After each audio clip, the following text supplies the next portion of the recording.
No. आपका नाम है? Ahmad Hussain. Ahmad Hussain. Okay. मेरा नाम Eva है. अच्छा. What does this have to do with the K2 base camp trek though? Well, almost everything actually. But let me start at the beginning. One beautiful summer day at the peak of my youth, I found myself on a dusty jeep track in the remote north of Pakistan. The road was taking me towards the starting point of an exciting summer adventure. See, I had just booked myself a place on one of the most challenging commercial treks available today, run by a young and bright company called Find My Adventure. After completing the Everest Base Camp trek the year before, I was about to embark on the K2 Base Camp trek. This 200-kilometer circuit across rocks, glaciers and snow was meant to bring me to the foot of the world's second tallest mountain, K2, in the heart of the Karakoram range. It took us 7 hours just to reach the village of Ascoli, where our trek was due to begin. So I'm just in my tent right now, and it's the last night before the trek, and I guess the first night of the trek too, and I'm just thinking about tomorrow and the journey that lies ahead of us, and I'm a little bit nervous, to be honest, because it's a pretty big physical and mental challenge, but honestly just really excited for the journey ahead. Alright, good night guys. If there's one thing you should know about the K2 Base Camp trek, it's this. It takes 2 weeks to complete it, and during those 2 weeks you have to bring all your food, supplies and shelter with you, because there is zero tourism infrastructure along the way. Alright, I think everybody's ready to get going. There's a lot of commotion here. So, I guess we're ready to. Let's go. But of course, we couldn't leave Ascoli empty-handed. Just got these 2 little colorful charms from a lady here in the village. She was selling them for good luck for on the road. So I guess this is a sign that all will be well. As they say here, Inshallah. This is the map of the entire Karakoram park. So we started here in Ascoli. We walked right here to Medani. This is where we are right now. But wait for this. The entire route is right there. That's it. That's it. It's quite far. It's quite far. See, when you start out on a trek like this, you just ask yourself, why did I even sign up? The amount of walking you're about to do on crazy difficult terrain is plain insane. This doesn't look like the most stable bridge I've ever seen in my life, but apparently this is only one of many bridges like this along the route. So we're gonna have to brave it. Let's go. But then, eventually you always realize again why you're there. How does this happen? I mean, I am on a beach, a sandy beach, surrounded by some of the world's tallest mountains with snow caps on top. How does this happen? With 6,000-meter peaks jutting out at every corner and a long winding road ahead, you know that the Karakoram Mountains are a force to be reckoned with. And that was just the beginning. Guys, I don't know about you, but I've never spent 4 days walking across a glacier. That's exactly what we're about to do right here with Baltoro Glacier, one of the biggest not just in Pakistan but in the world. Wow, this is gonna be quite the adventure. Here's where things started getting a lot harder. The thing about walking on a glacier is that it's a constant murderous up and down, so you're climbing up only to come down again around the next bend. And adding to the danger, just below the thin layer of rock you're stepping on, it's all slippery, endless ice. Enough about the walking though. There's one really important part of the K2 Base Camp trek that people sometimes forget about, but this is actually how we spend most of our time. I want to show you around our camp. Because you're constantly moving towards your destination, every day you stay at a different campsite. And the most common question that people ask me about that is toilets, washrooms, showers. The reality is that this is our washroom. Hey, I'm not complaining. The bedrooms. This is not a hotel kind of situation. On this trek, we sleep in tents. And yes, it does get cold, and no, there is no heating. So I want to show you around my junior suite. I don't know what to call it. Let's go in. Okay, this is probably one of the most important places of the trek. This is your bedroom. This is where you get a proper full night's rest. Now, keep one thing in mind. Right now we are sleeping on a glacier. That means that right underneath this tent, it's rock and ice. So, this is a sleeping mat, makes it just a little bit more comfortable. This is a sleeping bag, the most important item you can bring on this trek. If you have a bad sleeping bag, you're gonna be freezing and probably sick.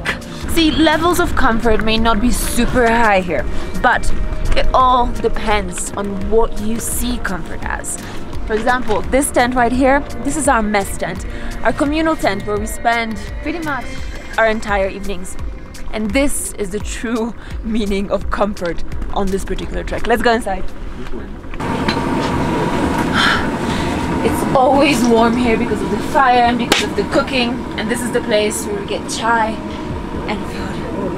And start eating those delicious looking pakoras. This deliciousness. I mean, this is exactly what you need after a long day of trekking. And it's all thanks to Iqbal, our amazing chef, who's been feeding us incredible food throughout this entire adventure.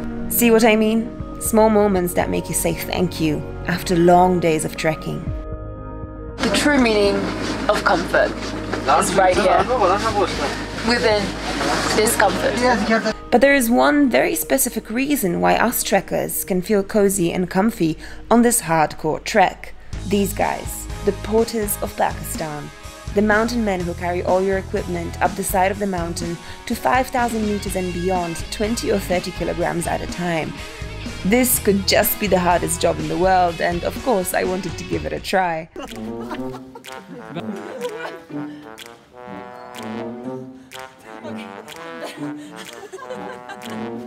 It's so heavy.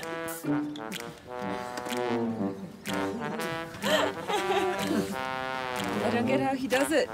That's crazy. The job of a porter is a really difficult job. I mean, I could barely walk with this on my back, but imagine he actually has to walk 200 kilometers.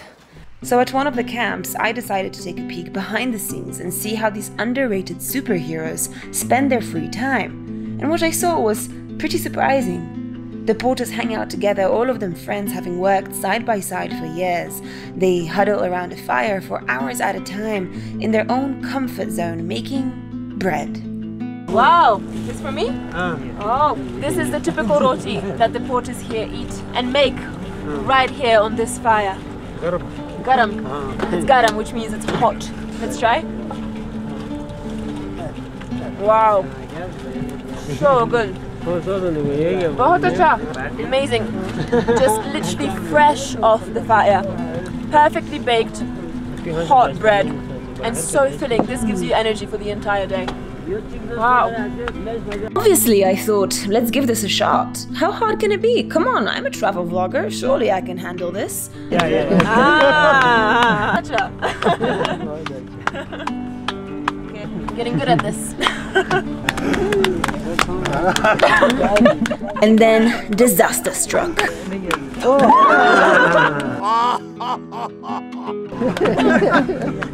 I think I'm better at eating them than actually making them, so I'll stick to that. This was just the most incredible thing. As you can see, I've eaten pretty much all the bread. But to see how the porters make their food and how they eat it and what kind of community it is, you don't get this anywhere else in the world. Only in Pakistan. Anyway, time to go back to camp. Let's go. I guess all of us on the trek have our own little comfort zones, and mine had just started to expand. I love the rotis made by the porters, but honestly, the food that we've got here in the tent is just unbelievably good. Wow. But as always on the K2 Base Camp trek, your thoughts and your legs return to the trail.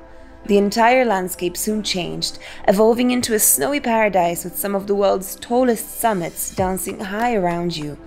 In this small concentrated area, there are 4 peaks over 8,000 meters, 4 out of the world's 14. It can be an intimidating sight, realizing just how small you are in this wilderness. And eventually, you find what you came here for, K2.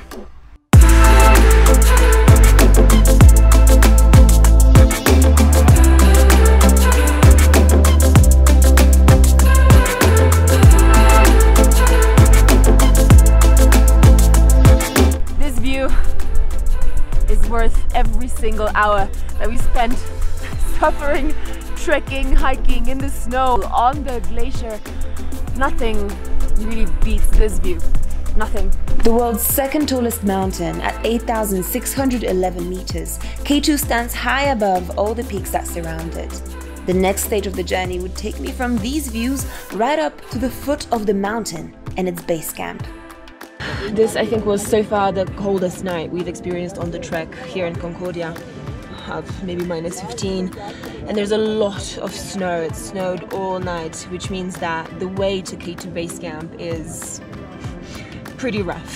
There's snow up to the knees, up to the waist, and actually the entire team will stay behind here at Concordia at camp, and I will be the only person that goes with the guide to the camp, so I'll be filming everything on this GoPro.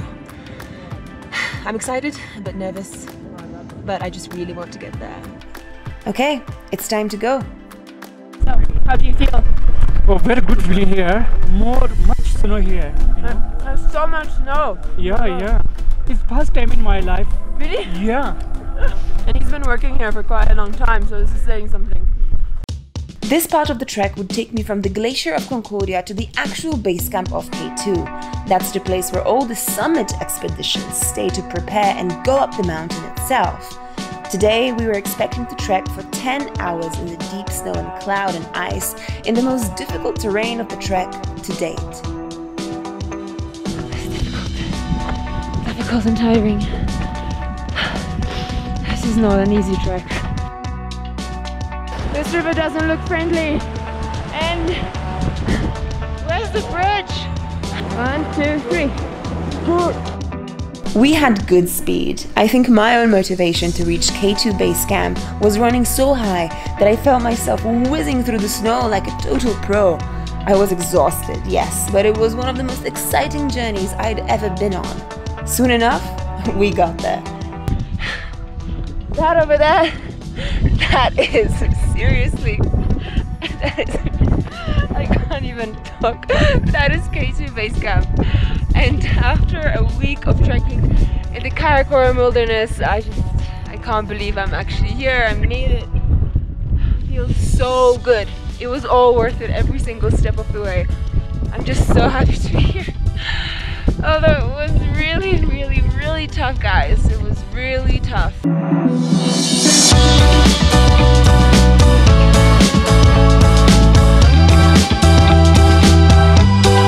Okay, yes, we still had over 100 kilometers to go on the way back, but now that seemed like a formality.